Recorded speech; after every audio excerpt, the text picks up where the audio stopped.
నమస్తే, welcome to Andhraprabha. హైదరాబాద్కు కొత్త ఉపద్రవం వచ్చి పడింది. నగరాన్ని ఆఫ్రికన్ నత్తలు బెంబేలెత్తిస్తున్నాయి. దీనికి సంబంధించిన పూర్తి వివరాలు చూద్దాం.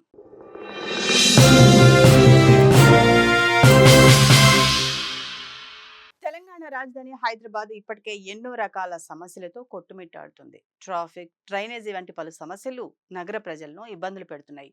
ఇవన్నీ చాలా అన్నట్టుగా ఇప్పుడు మరో ఉపద్రవం వచ్చి పడింది. సికింద్రాబాద్ కంటోన్మెంట్ ఏరియాలో ఆఫ్రికన్ నత్తలు దండయాత్ర చేస్తున్నాయి. మీరు విన్నది నిజమేనండి.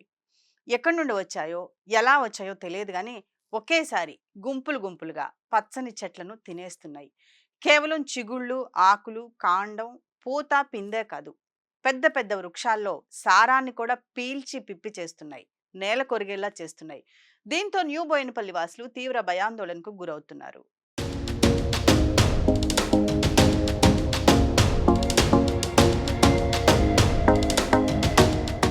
అయితే ఈ ఆఫ్రికన్ నత్తల జీవితకాలం 5 నుంచి 6 ఏళ్లు ఉంటుంది. ఒక్కొక్క నత్త నెలకు వందల సంఖ్యలో గుడ్లు పెడుతుంది. వేగంగా సంతానోత్పత్తి చేస్తుంది. ఈ క్రమంలో నత్తల సంఖ్య ఇదే విధంగా పెరుగుతూ పోతే హైదరాబాద్లో పార్కులే కాదు, కనీసం ఇళ్లల్లో మొక్కలు కూడా పెంచుకునే పరిస్థితి ఉండదు. ఇది మొత్తం పర్యావరణానికే ముప్పుగా మారతాయని పర్యావరణవేత్తలు అభిప్రాయాన్ని వ్యక్తం చేస్తున్నారు. అయితే ఈ నత్తలు ఎక్కువగా కేరళ రాష్ట్రంలో ఉండేవి. ఆ మధ్య కాలంలో ఏపీలోని తూర్పుగోదావరి, పశ్చిమ గోదావరి జిల్లాలతో పాటు శ్రీకాకుళం జిల్లాలోనూ కనిపించాయి. ఎన్నో ఎకరాల పంట పొలాలను నాశనం చేశాయి. అయితే తెలంగాణ ప్రాంతంలో నత్తలు ఉనికి కాస్త తక్కువనే చెప్పాలి. ఇక్కడున్న పొడిబారిన నేలలు, మెట్ట భూముల్లో నత్తలు మనుగడ సాగించలేవు. అవి జీవించాలంటే తడి, తేమతో కూడిన వాతావరణం కావాలి.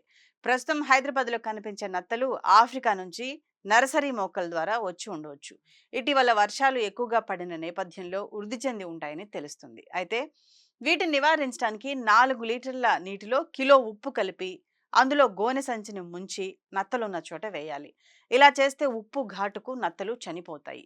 ఏది ఏమైనా నగర వ్యాప్తంగా ఈ ఆఫ్రికన్ నత్తలు వ్యాపించక ముందే ప్రభుత్వ యంత్రాంగం ప్రత్యేకంగా దృష్టి సారించాల్సిన అవసరం ఉందని, నివారణ చర్యలు తీసుకోవాలని ప్రజలు కోరుతున్నారు.